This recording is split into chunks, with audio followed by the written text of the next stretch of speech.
Hello everyone and welcome to the channel of KV Teachers Guild.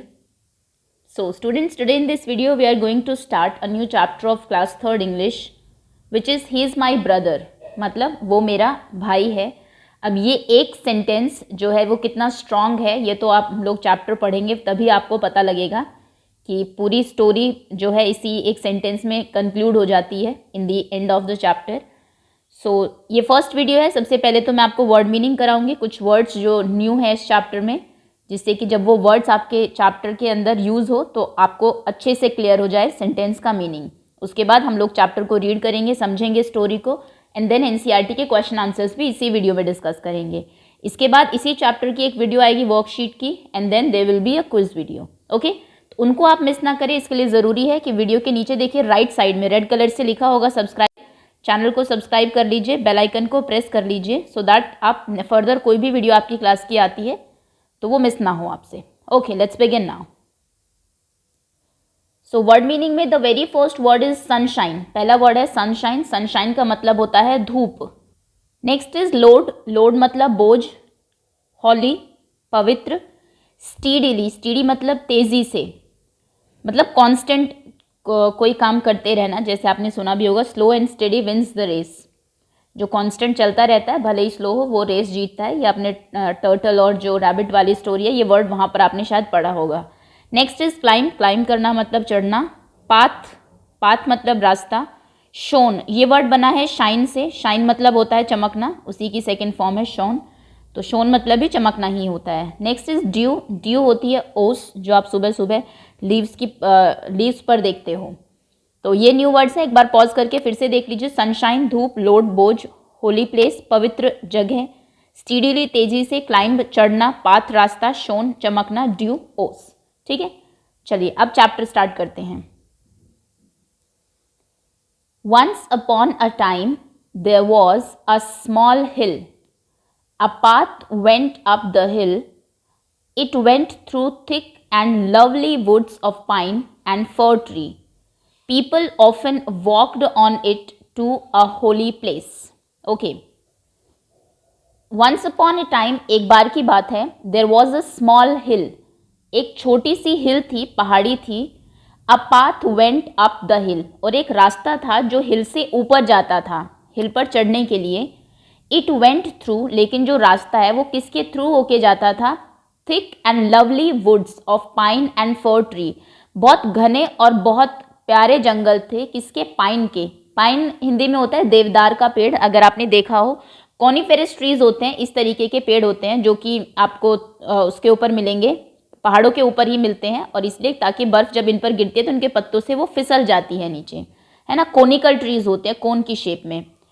तो और फर के tree क्या जो वुड्स थे, जंगल जो थे, उनसे होके एक रास्ता ऊपर हिल पर जाता था. People often walked on it. लोग जो है उस रास्ते पर ज़्यादातर वॉक करते थे, जाते थे. टू अ होली प्लेस, क्योंकि वहाँ पर ऊपर एक पवित्र स्थान था, एक होली प्लेस था. ओके. वन डे, एक दिन, when the sun shone high in the sky.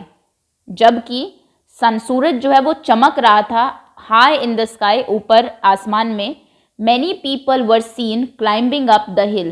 बहुत सारे लोगों को देखा गया कि लोग क्या कर रहे हैं? क्लाइंब कर रहे हैं, ऊपर चढ़ रहे हैं. क्लाइंबिंग अप किसके ऊपर? हिल के ऊपर. They were climbing slowly and carefully. वो कैसे क्लाइंब कर रहे थे? स्लोली, धीरे धीरे और बहुत केयरफुली. ज़रूरी है बिकॉज हिल पर आप जा रहे हैं, पैर फिसला तो चोट ज़्यादा लग सकती है अगर आप स्लिप होते हैं तो इसलिए केयरफुली चलना पड़ता है. A girl also climb the hill with them. उनके साथ एक गर्ल जो है वो भी क्लाइंब कर रही थी हिल को. Her name was Meena. और उस लड़की का नाम क्या था? Meena. Meena was 12 years old. Meena 12 साल की थी. She carried a small boy on her back. वो अपनी बैक पर, कमर पर एक छोटे से लड़के को भी कैरी कर रही थी. ये देखिए यहाँ पर, है ना. He was 4 years old. और वो जो बच्चा था वो 4 साल का था. His hair was curly. बाल उसके कर्ली थे, घुंघराले थे. His eyes were black. आंखें ब्लैक थी.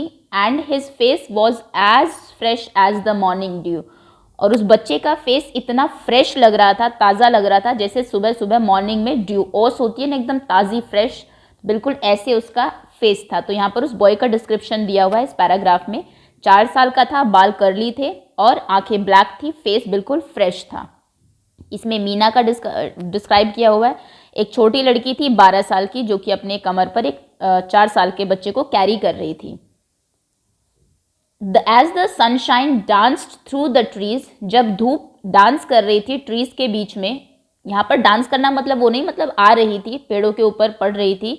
Meena climb the hill slowly and steadily, Meena जो है वो क्लाइंब कर रही थी, हिल पर चढ़ रही थी धीरे धीरे और लगातार चले जा रही थी, रुक नहीं रही थी मतलब बीच में।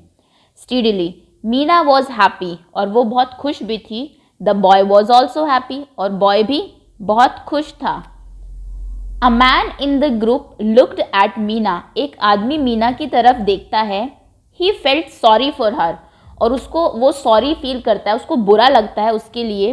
ही आस्क्ड हर, वो मीना से पूछता है, माई चाइल्ड, मेरे बच्चे, what why are you carrying a boy on your back, तुम इसको अपने कमर पर, अपने बैक पर क्यों कैरी कर रही हो, क्यों लेके जा रही हो। उसको बुरा लगता है उसके लिए कि तो इतना ऊंचा रास्ता है, इतनी धूप है, लोग वैसे ही परेशान है और उसको इस बॉय को कैरी करना पड़ रहा है। Don't you feel his load, क्या तुम्हें इसका बोझ नहीं लगता। Meena looked at him in wonder, Meena wonder होके उसको देखती है, मतलब उसको आश्चर्य होता है, अचंभा लगता है कि ये ऐसा क्यों पूछ रहा है। She could not understand him, उसको सवाल समझ नहीं आता। Her brother was unable to walk, यहाँ पर बताया गया कि उसका जो भाई था वो अभी चल नहीं पाता था, चल नहीं सकता था, एक तो बहुत छोटा था और हो सकता है कि कोई प्रॉब्लम भी हो। मीना आस्क्ड, मीना उस आदमी से पूछती है, लोड, बोझ, ऑफ कोर्स नॉट, बिल्कुल भी नहीं, ही इज़ माई ब्रदर। अब जैसा मैंने कहा था, एक सेंटेंस में पूरा चैप्टर जो है वो समराइज हो जाता है। बोझ आपको किसी ऐसी चीज़ का लगता है हमेशा ही जो थोड़ी अनवांटेड हो, है ना। जैसे कि आप स्कूल अगर जाते हैं खुश होकर, अगर आपने होमवर्क किया है सपोज करिए और आपके बैग भारी हो गया उन काम की कॉपियों की वजह से, तो आप खुशी खुशी चले जाएंगे, क्योंकि कहीं ना कहीं आपको ये लगता है कि स्कूल में जाएंगे, आप कॉपी दिखाएंगे, टीचर आपको प्रेज करेगी। लेकिन अगर आपको अनवांटेडली वो बैग उठाना पड़ रहा है तब आपको बोझ लगता है। तो यहाँ पर वो लड़की कहती है, बोझ क्यों लगेगा, ये तो मेरा भाई है, भाई का थोड़े किसी को बोझ लगता है। तो ये आपकी स्टोरी थी। होपफुली जो स्टोरी है वो आपको समझ में आ गई हो। ये एक स्टोरी है बाय सनत कुमार भट्ट, सनत कुमार भट्ट ने लिखी है। ठीक है, अब न्यू वर्ड्स देख लेते हैं। सबसे पहले अंडरस्टैंड, अंडरस्टैंड मतलब होता है समझना, क्लाइंब करना, चढ़ना, मैं बता चुकी हूँ। होली मतलब पवित्र जगह, स्लोली धीरे धीरे, सॉरी, सॉरी फील करना, एक तो होता है सॉरी माफ़ी मांगना, एक सॉरी फील करना किसी के लिए मतलब बुरा लगना आपको। लोड मतलब बोझ। ठीक है, तो ये न्यू वर्ड्स हैं आपके। चलिए अब हम आते हैं क्वेश्चन एंड आंसर्स पर। First question is, where were the people going, लोग कहाँ जा रहे थे। तो आप इसका आंसर लिखेंगे, the people were going to a holy place, लोग एक होली प्लेस पर, एक पवित्र जगह पर जा रहे थे। Next question is, what did the man से टू मीना, तो इसका आंसर आप लिखेंगे, मतलब मीना को उस मैन आदमी ने क्या कहा। तो इसका आप आंसर लिखेंगे, the man said to Meena, man ने मीना को कहा, don't you feel load, don't you feel load of this boy, क्या तुम्हें इस लड़के का बोझ नहीं लग रहा है। ओके, नेक्स्ट, ये मैं शॉर्ट में करा रही हूँ आपको आंसर, अगर आप ज़्यादा बड़ा आंसर नहीं, क्योंकि बच्चे कहते हैं जनरली मैम छोटा आंसर बता दीजिए, अदरवाइज आप इसका आंसर लिखेंगे, the man inquired to Meena why she was carrying the load of small boy on her back, इस छोटे लड़के का लोड वो क्यों कैरी कर रही है अपने बैक के ऊपर। बट अगर आपको शॉर्ट में लिखना है आप इतना लिख दीजिए, the man said to Meena, don't you feel load of this boy, क्या तुम्हें इस लड़के का बोझ नहीं लग रहा है। Why do you think Meena was carrying her brother, आपको क्यों लगता है कि मीना क्यों कैरी कर रही थी अपने ब्रदर को। तो आप इसका आंसर लिखेंगे, Meena was carrying her brother because he was unable to walk, वो चल नहीं पाता था, अनेबल टू वॉक। ओके, तो ये इसका आंसर हो जाएगा। चलिए इन तीनों आंसर्स को आप अपनी कॉपी में लिख लीजिएगा, लर्न कर लीजिएगा, तीनों क्वेश्चन इंपॉर्टेंट हैं। आगे आते हैं, चूज द करेक्ट आंसर। सही आंसर बताइए क्या है। What went up the hill, hill के ऊपर क्या जा रहा था, एक रास्ता, पाथ, अ स्ट्रीट एक सड़क, एक रोड, या फिर एक रेल लाइन। तो वहाँ पर जा रहा था अ पाथ, एक रास्ता। What is the name of girl in the story, कहानी में जो लड़की है उसका क्या नाम है? सीमा, बीना, मीना, नीना। इजी क्वेश्चन, मीना नाम है। How old was Meena? Meena कितने साल की थी? 10, 12, 8 या फिर 9? तो वो थी 12 years old. How old was Meena's brother? Meena का भाई कितने साल का था? तो ही वॉज 4 ईयर्स ओल्ड, वो 4 साल का था। आगे आते हैं, let's write fill in the blank using the correct word. आपको सही वर्ड चूज करके ब्लैंक में फिल करने हैं। वर्ड्स देखिए क्या है? Rat, sip, box, rug, cot, den, pit. Meaning आप सभी वर्ड्स के जानते ही होंगे। रैट एक स्मॉल एनिमल होता है, चूहा। सिप, सिप करना से वाटर को आप सिप करते हैं, पीते हैं। बॉक्स, बॉक्स बक्सा। रग, रग मतलब होता है कारपेट जिसके ऊपर आप बैठते हैं। कॉट मतलब होता है चारपाई। डेन, डेन गुफा को कहते हैं। पिट मतलब होता है गड्ढा। ठीक, अब फिल करते हैं। चलिए, the boy fail in the dash. लड़का किस में गिर गया? तो किस में गिरेगा? पिट में गिरेगा, गड्ढे में गिरेगा। चारपाई में तो नहीं गिरेगा, ना ही डेन में गिरेगा, pit. Next is I dash hot milk. मैं क्या कर रहा हूँ? गर्म मिल्क को सिप कर रहा हूँ। The kid is in the dash. बच्चा जो है, किड किस में है? इन द कॉट में, भी चारपाई में हो वो। माई टॉय इज इन द, मेरा टॉय किसके अंदर है? मेरा टॉय बॉक्स के अंदर है। फिल कर लीजिए आप इनको बुक में अपनी। Next is the lion is in the, lion कहाँ पर होगा? लायन होगा डेन में, तो he is in the den, den. Next question is the cat runs after the. Cat किसके पीछे दौड़ती है? रैट के पीछे। आई सिट ऑन द, मैं किसके ऊपर बैठ गया? रग के ऊपर, तो I sit on the rug. Okay, चलिए आगे आते हैं। नेक्स्ट क्वेश्चन है आपका, fill in the blank with the opposite of the underline word given in the sentence. Sentence में आपको जो वर्ड दिए हुए हैं उनमें से एक वर्ड अंडरलाइन है, आपको उसका उल्टा ब्लैंक में फिल करना है। The rat ran in when the cat ran. इनका उल्टा क्या होता है? आउट, जब रैट अंदर दौड़ता है, जब कैट बाहर आती है। The lion is big, lion बड़ा है, बट एंट इज बिग का ऑपोजिट क्या होगा? Small. The giraffe has long neck, giraffe की लंबी नेक है, और आउल की कैसी है? लॉन्ग की उल्टी, यानी कि शॉर्ट नेक है। The sun appears in the day, sun दिन में आता है, और मून दिन का उल्टा यानी कि रात में आता है, तो opposite of day is night. Next question is the T is hot, चाय जो है वो गर्म है, but the water is hot का ऑपोजिट यानी कि कोल्ड, वाटर कोल्ड है। ट्री आर टॉल, ट्री जो है वो टॉल है, बट द बुशेज आर, लेकिन बुशेज जो झाड़ियां हैं वो क्या है? टॉल की ऑपोजिट है यानी कि शॉर्ट है। Ram was sad, Ram sad है, सैड का ऑपोजिट होगा हैप्पी, इसलिए राधा क्या है? Radha is happy. ओके, तो ये ऑपोजिट वर्ड्स आप याद कर लेना। नेक्स्ट है team time. What are the difficulties that child who can not see will face. जो बच्चे देख नहीं सकते उनको क्या क्या डिफिकल्टीज आती होगी, तो ये डिस्कशन के क्वेश्चन आप क्लास में डिस्कस करेंगे। सबसे पहले तो they will not be able to cross the road, शायद रोड क्रॉस करने में डेफिनेटली उनको प्रॉब्लम आती होगी। उसके बाद बहुत सारे वो गेम्स नहीं खेल पाते होंगे अपने एज के बच्चों के साथ। They will not be able to play games with other children of his or her age group. They will not be able to watch television or movies, TV और मूवी नहीं देख पाते होंगे, मोबाइल में गेम नहीं खेल पाते होंगे। They will not be able to play computer games, और या फिर जैसे कि आजकल ऑनलाइन स्टडी हो रही है, ऐसे में शायद उनको बहुत प्रॉब्लम आती हो क्योंकि वो मोबाइल को ऑपरेट नहीं कर पाते होंगे, तो काफ़ी प्रॉब्लम आती है उन बच्चों को जो देख नहीं सकते।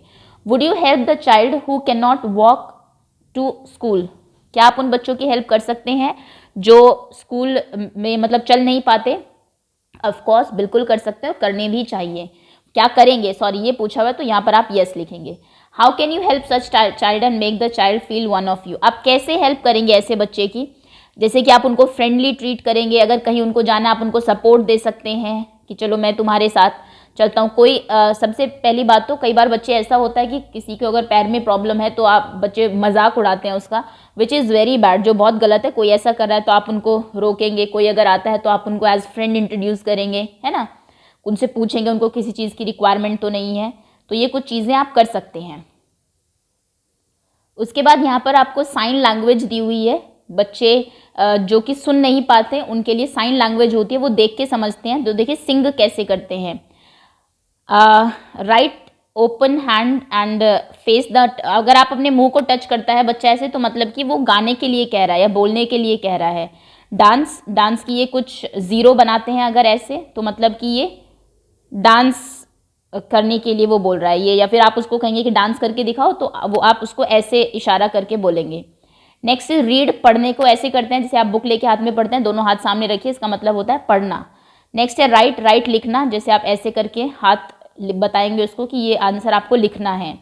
नेक्स्ट इज विन, जीतना, जीतने का ये साइन होता है थम्स अप। लूज, हारने का साइन होता है थम्स डाउन, जो आप बोले बिना कर सकते हैं। सनराइज, सनराइज होता है यहाँ से हाथ शुरू करिए लेके जाके और ऊपर लेके जाइए, इसका मतलब है सनराइज की सूरज जो है वो उग रहा है। सनसेट का होता है कि यहाँ से हाथ ऐसे थोड़ा ओपन करिए एंड ऊपर से स्टार्ट करके नीचे तक लाइए अपनी वेस्ट तक, तो मतलब कि ये सनसेट का ये है। ठीक है, ये तो आपको एक्स्ट्रा थोड़ा नॉलेज के लिए दिया हुआ है। तो चलिए ये आपका चैप्टर फिनिश होता है। होपफुली चैप्टर आपको समझ में आ गया होगा, क्वेश्चन आंसर्स भी क्लियर होंगे। Thank you so much for watching. Very soon, बहुत जल्दी इसकी वर्कशीट और क्विजेज भी अपलोड कर दी जाएगी।